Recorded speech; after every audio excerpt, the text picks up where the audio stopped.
బైరెడ్డి రాజశేఖర్ రెడ్డి రాయలసీమ పరిరక్షణ సమితి పేరిట తెగ హడావిడి చేసిన ఆయన ఎన్నికల ముందు తిరిగి టీడీపీ పంచకి చేరి తన కుమార్తె బైరెడ్డి శబరిని నంద్యాల ఎంపీగా గెలిపించుకున్నారు. కుమార్తె ఎంపీ అవడంతో ఉమ్మడి జిల్లాల్లో తిరిగి బైరెడ్డి హవా మొదలైంది. ముఖ్యంగా ఆయన సొంత నియోజకవర్గం నందికొట్కూరులో ఆయన పెత్తనాన్ని ఆ reserved segment TDP MLA Gitta Jayasurya జీర్ణించుకోలేకపోతున్నారు. ఎన్నికల్లో తనకు వ్యతిరేకంగా పనిచేసిన వారిని బైరెడ్డి పార్టీలో చేర్చుకుంటున్నారని మండిపడుతున్నారు. ఆ ఆధిపత్య పోరుతో అసలు తమకు పెద్ద దిక్కు ఎవరు అన్న కన్ఫ్యూజన్లో పడుతున్నారంట నందికొట్కూరు తమ్ముళ్ళు.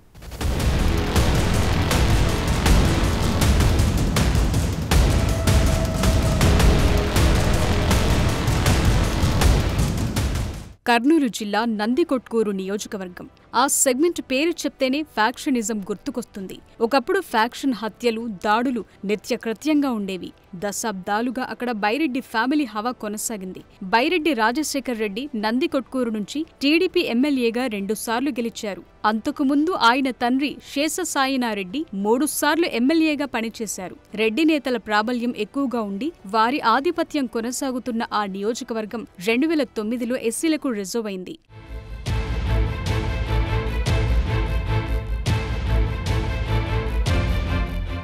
ఆ సెగ్మెంట్ రిజర్వ్డ్ అయినప్పటి నుంచి అక్కడ మొన్నటి ఎన్నికల వరకు టీడీపీ గెలిచింది లేదు. ఎస్సీ అభ్యర్థులు ఎమ్మెల్యేలుగా గెలిచిన రెడ్డి నేతల పెత్తనమే నడుస్తూ వచ్చింది. ఈసారి అక్కడ టీడీపీ నుంచి గిత్తా జయసూర్య విజయం సాధించారు. జిల్లాలో రాజకీయాలను శాసించిన వారిలో బైరెడ్డి కుటుంబం ఒకటి. మాజీ ఎమ్మెల్యే రాజశేఖర్ రెడ్డికి జిల్లాలోనే రాష్ట్ర వ్యాప్తంగా గుర్తింపు ఉంది. 1994-99 ఎన్నికల్లో నందికొట్కూరు ఎమ్మెల్యేగా గెలుపొందిన ఆయన హయాంలో గ్రామాల్లో, పట్టణాలను తలదన్నీలా సీసీ రోడ్లు, డ్రైనేజీ వ్యవస్థలను ఏర్పాటు చేశారు. దాంతో ఆయనకు ప్రజల్లో మంచి ఫాలోయింగ్ ఉందంటారు. అయితే ఆయన 2004లో కాంగ్రెస్ అభ్యర్థి గౌరు చరితారెడ్డి చేతిలో పరాజయం పాలయ్యారు. నందికొట్కూరు ఎస్సీ రిజర్వ్డ్ అవటంతో 2019లో బైరెడ్డి, గౌరు చరితారెడ్డిలు పాణ్యంలో పోటీ పడ్డారు. అప్పుడు ఆయన ఓడిపోయారు. తరువాత 2012లో తెలంగాణ ఉద్యమం ఎఫెక్టుతో టీడీపీని వీడి ప్రత్యేక రాయలసీమ గళం అందుకున్నారు. ఆ సమయంలోనే రాయలసీమ పరిరక్షణ సమితిని స్థాపించారు. రాష్ట్ర విభజనను తీవ్రంగా వ్యతిరేకించి ప్రత్యేక రాయలసీమ కోసం ఒక చిన్న సైజు ఉద్యమం చేశారు. 2014లో రాయలసీమ పరిరక్షణ సమితి తరపున పోటీ చేసి ఓటమి మూటగట్టుకున్నారు. ఇంకా ఏముందయ్యా, మీరు ఈరోజు నంద్యాలలో కలిపి చాలా దూరంగా మమ్మల్ని తోసేస్తున్నారు. మేము చేసిన పాపం ఏంటి అని అడుగుతున్నా. దానికి నిరసనగా మొట్టమొదటిసారిగా మమ్మల్ని కర్నూలులో కలపండి రా నాయన, నేను ఒకటి అడుగుతున్నా. ఈరోజు చాలా మందిలో 99% మందిలో కర్నూలులో ఉండాలని మనం కర్నూలులో ఎన్నికల ముందు వరకు కూడా రాయలసీమ హక్కులను ప్రభుత్వాలు కాలరాస్తున్నాయని, రాష్ట్ర కేంద్ర ప్రభుత్వాల తీరుపై మండిపడ్డారు. రాష్ట్రంలో ప్రాజెక్టులు, రైతుల సమస్యలు, నీటి వివాదాలపై నిత్యం ఏదో ఒక హడావిడి చేస్తూ రాజకీయంగా లైమ్లైట్లోనే ఉంటూ వచ్చారు. ఇక ప్రస్తుతం ఆయన టీడీపీలోకి రావటం, ఆయన కుమార్తె శబరి ఎంపీగా గెలవటంతో జిల్లా టీడీపీ ఈక్వేషన్లు మారిపోయాయి. ఇప్పటి వరకు నంద్యాల పార్లమెంట్ సెగ్మెంట్ టీడీపీ బాధ్యతలు చూసిన మాండ్ర శివానందరెడ్డి గత ఎన్నికల్లో ఎంపీ అభ్యర్థిగా పోటీ చేసి ఓటమి పాలయ్యారు. దాంతో టీడీపీ ఈసారి శబరికి టికెట్ ఇచ్చింది. గౌరు వెంకట్రెడ్డి నందికొట్కూరు టీడీపీ ఇన్ఛార్జిగా ఉన్నారు. గౌరు చరితారెడ్డి పాణ్యం ఇన్ఛార్జిగా ఉంటూ ఈసారి గెలుపొందారు. ఆ క్రమంలో బైరెడ్డి రాజశేఖర్ రెడ్డి టీడీపీలో చేరికతో నందికొట్కూరు ఇన్ఛార్జి ఎవరా అన్నది పార్టీ వర్గాలకు కూడా ప్రశ్నార్థకంగా మారింది. అటు గెలిచిన ఎమ్మెల్యే గిత్తా జయసూర్య, చరితారెడ్డి భర్త గౌరు వెంకట్రెడ్డి బైరెడ్డిల్లో ఎవరి వెంట నడవాలా అర్థం కాక క్యాడర్ తలలు పట్టుకుంటోంది.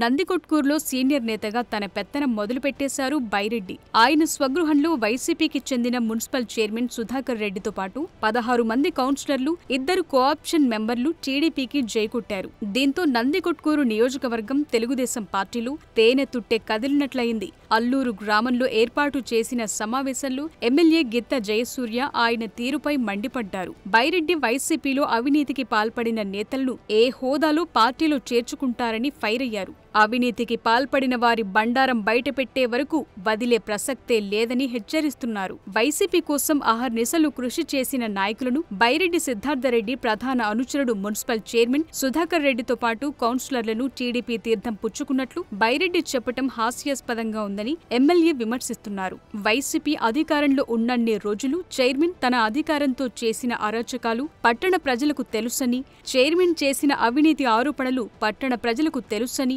అటువంటి వ్యక్తిని టీడీపీలోకి ఆహ్వానిస్తున్నామని బైరెడ్డి ప్రకటించడం పార్టీకి చెడ్డ పేరు తేవటమేనంటున్నారు. గతంతో బైరెడ్డి సిద్ధార్థరెడ్డి పెత్తనం అయిపోయిందనుకుంటే ఇప్పుడు రాజశేఖర్ రెడ్డి పెత్తనం చేయాలని చూస్తున్నారని, పేరుకే ఎస్సీ రిజర్వ్డ్ నియోజకవర్గమని, తమకు ఎలాంటి అధికారాలు లేకుండా చేస్తున్నారని ఆరోపిస్తున్నారు. నందికొట్కూరు మున్సిపాలిటీలో జరిగిన అవినీతి తమ నాయకుడు లోకేష్ రెడ్ బుక్ లో రిజిస్టర్ అయిందని, అలాంటి అవినీతికి పాల్పడి ఆ సొమ్ముతో టీడీపీ ఓటమికి కృషి చేసిన వారిని బైరెడ్డి రాజశేఖర్ రెడ్డి తన పంచన చేర్చుకోవటాన్ని పార్టీ అధిష్టానానికి తీసుకెళ్తామని ఎమ్మెల్యే జయసూర్య హెచ్చరిస్తున్నారు. ఒక నందికొట్కూరులోనే కాదు, నంద్యాల పార్లమెంట్ సెగ్మెంట్ పరిధిలోని 7 అసెంబ్లీ నియోజకవర్గాల టీడీపీ నాయకుల్లో బైరెడ్డిపై వ్యతిరేకత వ్యక్తమవుతోంది. తన కుమార్తె శబరి ఎంపీగా గెలిచినప్పటి నుంచి బైరెడ్డి రాజశేఖర్ రెడ్డి 7 నియోజకవర్గాల్లో తమ వర్గాన్ని ఏర్పాటు చేసుకుంటూ హవా కొనసాగించాలని చూస్తున్నారట.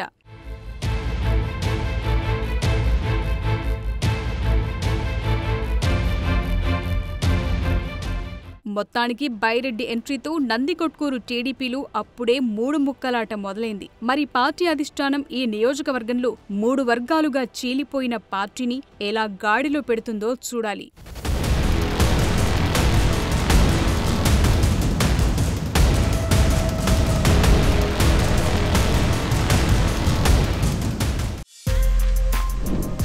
For more videos like this, subscribe Big TV channel.